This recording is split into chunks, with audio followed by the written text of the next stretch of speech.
everyone, it's Dawn here and welcome to my channel. Well, today we're going to be starting a brand new series of a different technique which is totally unconventional to pencil painting, which makes it even better because it's not supposed to work. We're going to be using acrylic mediums and we're going to start with probably the most unconventional of the lot. Well, for pencil anyway. It works fine in acrylics, but if you know the tricks, it also works well with pencil, a watercolour pencil anyway. Other pencils you might need to do a bit more blending, but we're going to use this, which is texture paste. Yes, I did say texture paste. And we're going to imagine that this is a plastered wall with a door in the middle. And if you want me to show you how we create this pine effect, leave me a message in the comments and I will do a demonstration for you on how to paint pine wood. But for the meantime, we'll start it off, and you will need a painting knife for this. Any painting knife will do, but preferably one with a straight edge because you'll need to go around the door. And all you do is you pick it up, and I would advise having something underneath your work. Something like this is the back of an old watercolour pad, because once this dries you will not be able to get it off. It does take a while to dry, but I would advise having something old that you don't mind getting dirty. In fact, I keep a couple of boards just to do this type of work. And you just plaster it on, you trowel it on like that. Try not to make it too thick. So if you use one of these with a nice flat edge, you get to smooth it out a bit. So you do that. I won't do it all the way around now, but I'll just do this little section just to show you. And we come up to the door, and we're just going to come down. It doesn't matter if you go a little bit over the door, but try not to go over it completely, otherwise it might look like the door's blocked in. But that's okay. We'll just keep going. We'll just do this little section down here because you do need to leave this to dry. Now, I would advise leaving it overnight, but in this hot weather we have in the UK anyway, it dried in a couple of hours. So you don't have to stay there for a couple of hours, don't panic. So I'm going to put that to one side, and the other thing I would advise you to do, quite quickly, I'm going to use a baby wipe. Anything will do, but I've got baby wipes handy. Once you've used this, immediately you've used it, fairly immediately anyway, clean it off, because it will dry, and if it dries hard, same problem with your surface, you will not get it off. So just clean your knife straight away, and you will be absolutely fine. And you do get it all over your fingers. So we'll just do that. If you're as messy a painter as I am, you get it everywhere. So if that does happen, just grab another baby wipe and give your hands a bit of a wipe like I'm going to with mine. So just a bit. So there you go, that'll do. So now here's one that I did last night, or I let dry overnight. And of course I've got the door in there. And I'm going to use 2 tones of colour for my wall, and I would advise you use some fairly strong tones.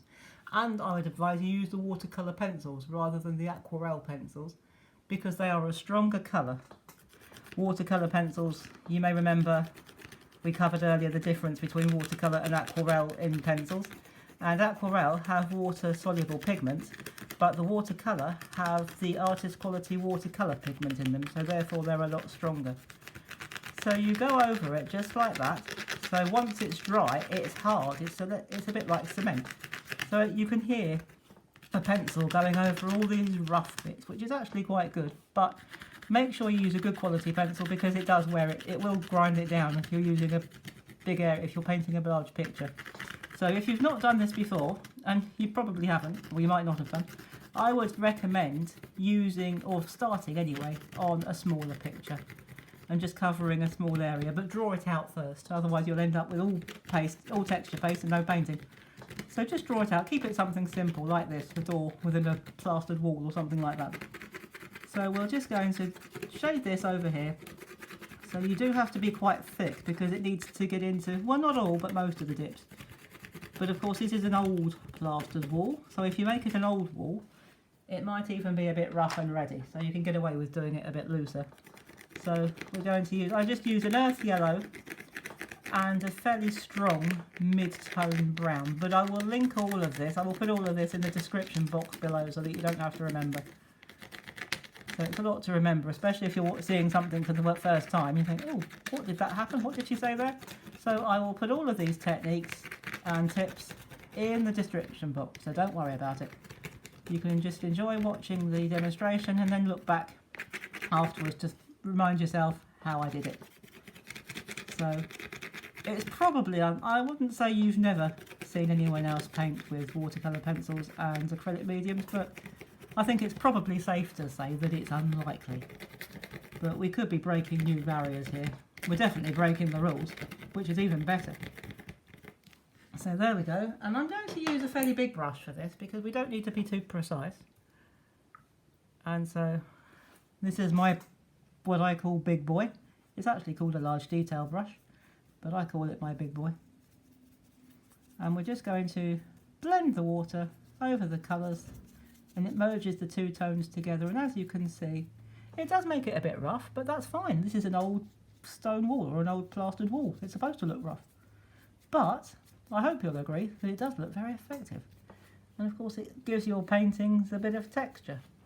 So if you do this, if you have a go at this, you'll be doing something that probably nobody else has thought of doing, which will make your paintings different and stand out. And if you like painting buildings, you could use this to add texture. And if you paint brick walls, a bit of a tip, if you're painting brick buildings, stipple, just use the flat of your knife like that and stipple onto the area, to stipple the texture paste, just scrape it out and stipple it with the flat of your knife.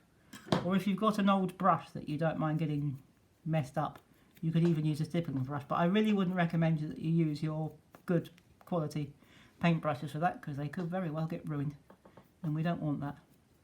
So there you go, there is your very rough plastered wall, and we've used texture paste to create the plaster effect. So I hope you've enjoyed this and found it useful.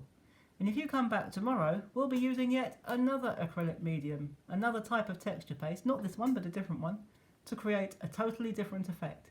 So please do pop back and join me for that one.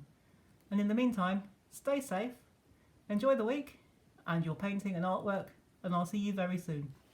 Bye bye for now.